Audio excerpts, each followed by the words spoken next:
Reporter breaking വാർത്തയിലേക്കാണ് നമ്മൾ ഇനി പോകുന്നത്. RTO ചെക്ക് പോസ്റ്റ് പ്രവർത്തിക്കാൻ കെട്ടിടം നൽകിയ പാലക്കാട് സ്വദേശി ഇതാ ദുരിതത്തിലായിരിക്കുന്നു. ചെക്ക് പോസ്റ്റ് പ്രവർത്തിക്കുന്ന കെട്ടിടത്തിന് വർഷങ്ങളായി വാടക നൽകുന്നില്ല എന്നാണ് പരാതി. 2022 മുതൽ ഒരു മാസം പോലും കെട്ടിടത്തിന് വാടക നൽകിയില്ല എന്ന് വേലന്താവളം സ്വദേശി മാർട്ടിൻ റിപ്പോർട്ടറിനോട് പറഞ്ഞു. വാടക നൽകുന്നില്ലെങ്കിൽ കെട്ടിടം ഒഴിഞ്ഞു തരാനുള്ള അപേക്ഷയും സർക്കാർ അംഗീകരിക്കുന്നില്ല എന്നാണ് കെട്ടിട ഉടമ പറയുന്നത്. ഈ സർക്കാർക്ക് 2011 5-ാം മാസം ബിൽഡിംഗ് വാടക കൊടുത്തു. അത് കഴിഞ്ഞിട്ട് 10 കൊല്ലമായിട്ട് ഇവർ വാടക തന്നിട്ടില്ല. അത് കാരണം ഞാൻ ഹൈക്കോടതിയിൽ പോയിട്ട് 10 കൊല്ലത്തെ വാടക 5,60,000 രൂപ മേടിച്ചു. അതിൽ ഇൻകം ടാക്സും കൂടി അവർ പിടിച്ചിട്ട് ആകെ കൂടി എനിക്ക് 3 ലക്ഷം രൂപ അതിൽ കിട്ടി. അതിനുശേഷം ഇന്ന വരെ ഇവർ വാടക കൊടുത്തിട്ടില്ല. ഞാൻ മിനിസ്റ്ററോട് നേരിട്ട് പരാതിയും കൊടുത്തിട്ടുണ്ട്. അതിൽ ഒരു മറുപടിയും കിട്ടിയിട്ടില്ല. 3 കൊല്ലത്തെ വാട്ടർ കണക്ഷൻ ബില്ല് തന്നെ അടയ്ക്കാണ്ട് 5,600 രൂപ ഞാൻ കയ്യിൽ നിന്ന് അടച്ചിട്ടുള്ളത് ഈ കണക്ഷൻ കട്ടായി പോകാണ്ടിരിക്കാൻ വേണ്ടിയിട്ട്. ഇവരുടെ ആവശ്യം കറണ്ട് മാത്രം തന്നെ, ഇവർ കറണ്ട് ബില്ല് മാത്രം തന്നെ അടയ്ക്കുന്നത്. മീതി ഒരു കാര്യം ഇവർ ചെയ്യുന്നില്ല. ഒന്നും തരുന്നില്ല, ഇത് ഒഴിവാക്കിയും കൊടുക്കുന്നില്ല. എങ്ങനെയെങ്കിലും ഇത് ഈ ബിൽഡിംഗ് ഒഴിവാക്കി തന്നാൽ മതി. ഒഴിവാക്കി തന്നെ എൻ്റെ വാടകയും കൂടി തന്നിട്ട് സന്തോഷത്തോടെ സർക്കാർക്ക് അപ്പുറത്ത് ബിൽഡിംഗ് ഉണ്ട്, അതിൽ മാറ്റാൻ പറഞ്ഞിട്ട് 5-6 കൊല്ലമായി.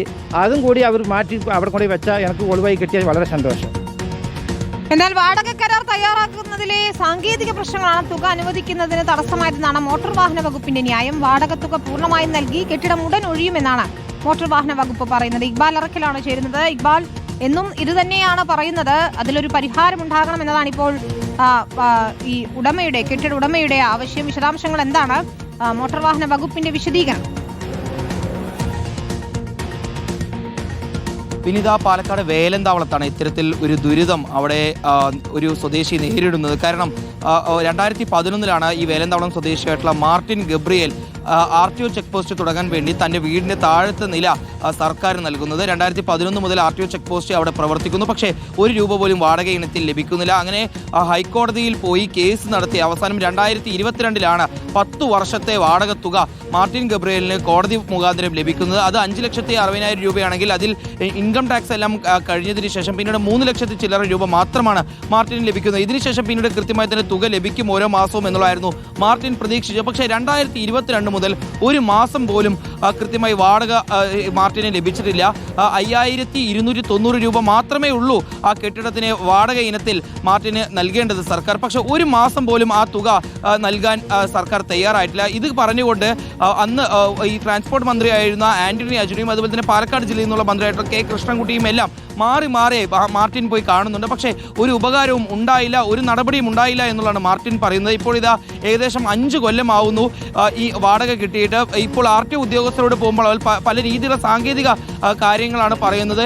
കരാർ പുതുക്കിയില്ല എന്നെല്ലാം പറഞ്ഞുകൊണ്ടുള്ള കാര്യങ്ങളാണ് പറയുന്നത്. പക്ഷേ ഇതുവരെയും കൃത്യമായി തന്നെ RTO ചെക്ക് പോസ്റ്റ് തൻ്റെ കെട്ടിടത്തിൽ പ്രവർത്തിക്കുന്നുണ്ട്. ഏതായാലും തനിക്ക് എത്രയും പെട്ടെന്ന് വാടക കിട്ടണം, ഇല്ലെങ്കിൽ ഈ കെട്ടിടം ഒഴിഞ്ഞു തരണം എന്നുള്ളതാണ് മാർട്ടിൻ്റെ ആവശ്യം. കഴിഞ്ഞ ദിവസങ്ങളിൽ ഈ കെട്ടിടത്തിൻ്റെ വാട്ടർ ബില്ല് തുക ഉൾപ്പെടെ മാർട്ടിനാണ് അടച്ചിരുന്നത്. അതുപോലും സർക്കാരോ RTO ഉദ്യോഗസ്ഥരോ അടയ്ക്കാത്തൊരു സ്ഥിതിയാണ് ഉള്ളത്. എത്രയും പെട്ടെന്ന് തനിക്ക് വാടക ലഭിക്കണം, അതില്ലെങ്കിൽ ആ കെട്ടിടം ഒഴിഞ്ഞു തന്നെങ്കിലും സഹായിക്കണം സർക്കാർ എന്നുള്ളതാണ് മാർട്ടിന്റെ ആവശ്യം. മോട്ടോർ വാഹന വകുപ്പ് ഇതിൽ പറയുന്ന ഒരു വിശദീകരണം എന്ന് പറയുന്നത് 2023 ശേഷം പിന്നീട് വാടക കരാർ മാർട്ടിനുമായി തയ്യാറാക്കുന്നതിൽ ചെറിയൊരു വീഴ്ച സംഭവിച്ചിരുന്നു. അതാണ് ഇപ്പോൾ ഈ വാടക നൽകുന്നൊരു ബുദ്ധിമുട്ട്. എത്രയും പെട്ടെന്ന് ധനകാര്യ വകുപ്പുമായി സംസാരിച്ച് പരിഹരിക്കാനുള്ള നടപടികൾ ഉണ്ടാകുന്നില്ല എന്നതാണ് ആ കെട്ടിട ഉടമയുടെ പരാതി. ഇക്ബാൽ അറക്കലാണ് വിശദാംശങ്ങൾ നൽകിയത്.